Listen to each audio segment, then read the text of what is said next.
இன்றைக்கு நம்ம மாடி தோட்டத்தில் பார்த்தீங்கன்னா பழங்கள் தான் அறுவடை பண்ணி எடுக்க போகிறோம். ஒரு 3 விதமான பழங்கள் தான் அறுவடை பண்ணி எடுக்க போகிறோங்க.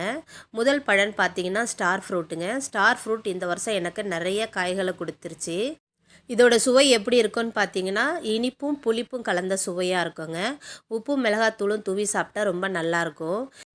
இதிலே பார்த்தீங்கன்னா இனிக்கிற ஸ்டார் ஃப்ரூட்டும் செடி இருக்குதுன்னு சொல்கிறாங்க. அடுத்த தடவை அதை கண்டிப்பாக வாங்கி வைக்கணும்னு நினைக்கிறேன். என் மாடியில் பார்த்தீங்கன்னா புளிக்கிற பழம் தான் நிறையா வச்சுருக்கேன். அதாவது ஸ்டார் ஃப்ரூட்டும் புளிக்கும், டேபிள் ஆரஞ்சும் புளிக்கும். நல்ல இனிக்கிற பழமாக என்கிட்ட இல்லைங்க. அதனால் அதை வாங்கி வைக்கணும். மாதுளையில் பார்த்தீங்கன்னா ஒரே ஒரு மாதுளை இருந்ததுங்க. அது வந்து நாட்டு மாதுளை. அதோட முத்துக்கள் பார்த்தீங்கன்னா நல்லா லைட் பிங்க் கலரில் இருக்கும். இந்த டேபிள் ஆரஞ்சில் பார்த்தீங்கன்னா நிறைய பழங்கள் பழுத்து போச்சுங்க. தொட்டோடனே பழங்கள் பார்த்தீங்கன்னா அப்படியே அந்த தோலோடு பிச்சுக்கிட்டு வந்துடுது. கிட்டத்தட்ட பார்த்தீங்கன்னா எனக்கு ஒரு 10 பழங்கள் கிட்ட இன்றைக்கி நான் அறுவடை பண்ணி எடுத்தேங்க. இன்னும் பார்த்தீங்கன்னா பழங்கள் நிறையவே இருக்குது. இப்போ பூவும் எடுத்துக்கிட்டே இருக்குங்க. பழங்கள் பழுக்குது, காயும் வருது, பூவும் எடுத்துக்கிட்டே இருக்குது.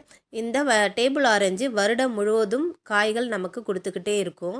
இந்த செடிக்கு என்ன உரங்கள் கொடுக்கணும், எப்படி பராமரிக்கணும்னு நம்ம சேனலில் லாங் வீடியோ இருக்குங்க. கீழே லிங்க்கில் கொடுக்குறேன், தேவைப்படுறவங்க பாருங்கள். இருக்கிற 10 பழத்தையும் பறித்து எடுத்துக்கிட்டேன். இந்த பழத்தில் இந்த வாட்டி பார்த்திங்கன்னா ஜூஸ் போட்டு குடிச்சு பார்க்கலான்னு நினைக்கிறேன். ஏன்னா வந்து இது வரைக்கும் உப்பு மிளகாத்தூள் தூவி தான் சாப்பிட்ருக்கேன். இந்த தடவை இதை பிழிஞ்சு எடுத்து ஜூஸ் போட்டு குடித்தா எப்படி இருக்குன்னு பார்க்கலான்னு நினைக்கிறேன். பார்த்திங்களா, இன்றைக்கி ஒரு 3 விதமான பழங்களை அறுவடை பண்ணி எடுத்தாச்சு. சப்போட்டா செடியிலையும் பழம் பழுத்திருக்குங்க. ஆனால் அதை இன்னும் அறுவடை பண்ணி எடுக்கலை.